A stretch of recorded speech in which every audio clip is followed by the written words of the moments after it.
Здравейте, зад камерата Илян Лазаров от РНБГ. При нас на гости е Андрей Гридин, който преди няколко дена спечели обиколката на Витоша. И понеже Андрей е в България вече около 3 години и има противоречива информация за него, откъде е. Така че ще го помоля, Андрей, представи се първо. Здравей, добре дошъл. Представи се, кажи ни откъде си и разкажи някакви интересни неща за себе си, нали, откъде идваш, кога се запали за спорта. Казвам се Андрей Гридин. Аз съм от Казахстан, от северната част на Казахстан, близо до граница с Русия.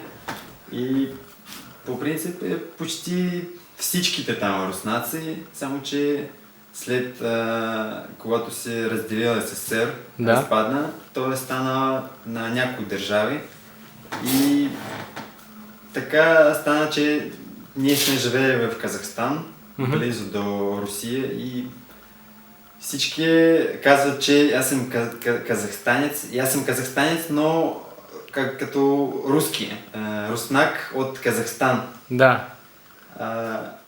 Кажи ни как се запали за спорта и какви бяха типичните спортове, в смисъл само понеже ти си състезател по ски бягане, и ни кажи как се запали за спорт. Почна се още мисля, че от 6 или 7 години.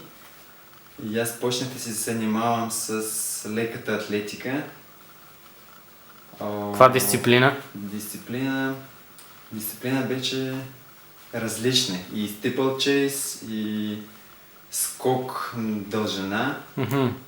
Такова с препятствие бег също. И защото майка ми беше лека атлетка, а баща ми ски бегач.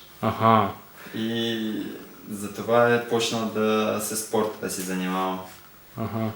И до 12 години нещо правя с бягане, леката атлетика, нещо скокове. Такова. И от 12 години бившият треньор на баща ми, който живее в Казахстан, е поканял да се занимава с ски бягане.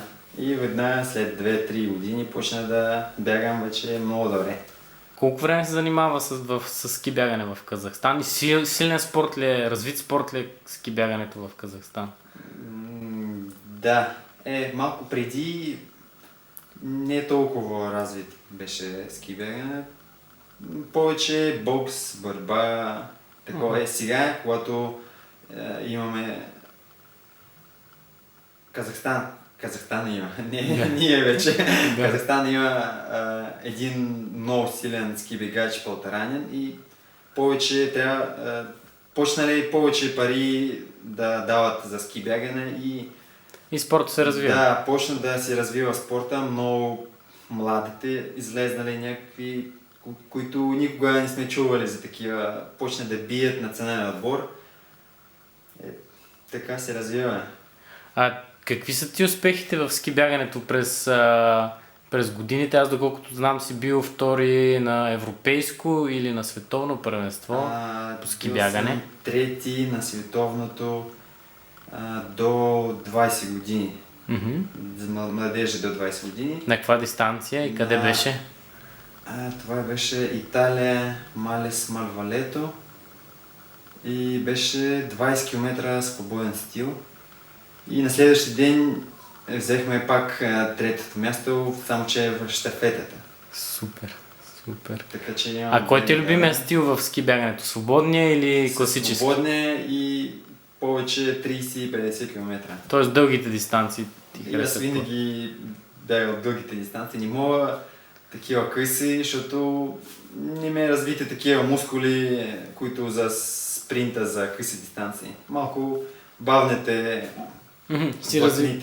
По-издръжлив си.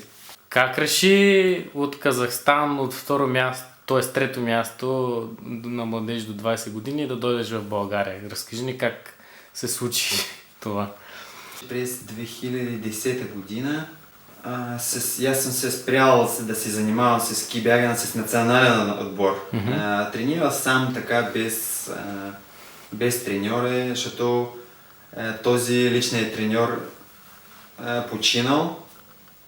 Той е бил болен с сърцето и той е починал и аз нямах треньор, въобще никакъв и почнал да тренирам сам, без никой. В отбора пак почна малко проблеми и почна да тренирам сам и един път треньора ми, национален треньор на Казахстан, той живее до мене през... Съсед ти. Да, съседа ми. И той ми вика, че треньора от България пита за спортист, треньор, който може да дойде в България да се състезава. И аз нямах никаква работа, нищо и свързал се тук с треньора и така си дошъл в България. Хареса ли ти в България? Харесва ми в България и преди много пъти съм бил в България, още с казахстанския национален отбор, на Белмекен. Сигурно 2 или 3 пъти сме ходили на Белмекен на лагеря през септември, мисля, че. По 20 деня, само че нищо не съм видял, само Белмекен, планините и храната. Храната ми повече харесва. Ти ходи на Олимпиадата в Сочи миналата зимна Олимпиада. Това е едно от най-незабравими неща, които... Какво е тръпката да си на Олимпиада? Ти за първ път си на Олимпиада, предполагам. Да, за първ път си на Олимпиада, но. Защото и за това и почнали се проблеми в казахстанския отбор, защото почнали хората да втискат другите спортисти, които повече им харесва. Не по резултат, така като мафия малко. За това. Кажи ни, Сочи беше много трудна Олимпиада за ски бегачите, защото снега не беше добър. С какво ще запомниш Сочи? Сочи? Сигурно с моето бягане на 50 км. Това е най-такова, което ми запомня. Ти тогава беше 9 до 30 км. Да. По принцип заедно с всички, просто хората влезнали да се сменят ските, а аз съм се продължил. И затова станал 9, а така заедно сме всички 30 човека, всички сме заедно шли. Какво е да се състезаваш с част от най-големите ски бегачи?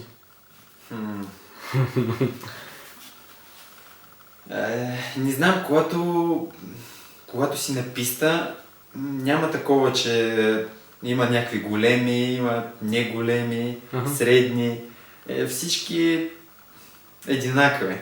Просто някой е тренирал повече и правилно, да. А някой е тренирал така, за еляк. Къде обичаш да бягаш най-много? В планината, в парка или... По-скоро асфалт ли предпочиташ или да бягаш на трейл? Разбира се, повече ми харесва на трейл.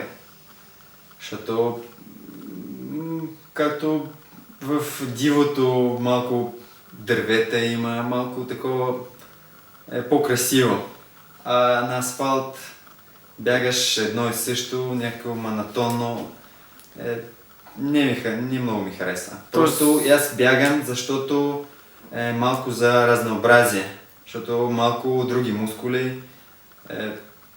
Така, а по принцип много ми харесва на трейл на такива бягания, където... Разнообразен терен. Да,